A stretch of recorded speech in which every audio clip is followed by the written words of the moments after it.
इस वजह से कि आज भी समंदर इतना गहरा है कि मेरा कैमरामैन आपको बताएगा कि किश्तियों वाले अपने किश्तियाँ यहाँ खड़े कर चुके हैं और उन्होंने अपना काम रोजगार बंद कर दिया है। अभी मैं आपको पानी में कूद के बताऊंगा, पानी में कूद के मैं आपको पानी का पूरा आपको बताऊंगा कि पानी कितना गहरा है और कितने नीचे तक जाना पड़ता है। मेरा कैमरामैन आपको बताता चलेगा। जैसे कि नाज़रीन आप देखते रहे कि ये मेरा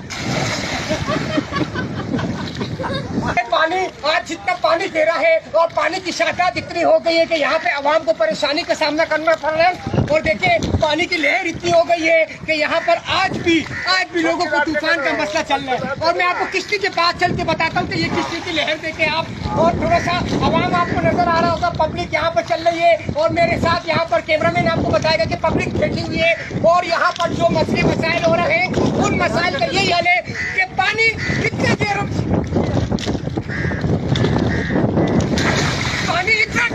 इतना गहरा कि पानी का कोई रोक नहीं। मेरी रिपोर्टर अब्दुल रहमान के साथ कैमरामैन तैमूर खान, अब्दुल रहमान न्यूज, कराची।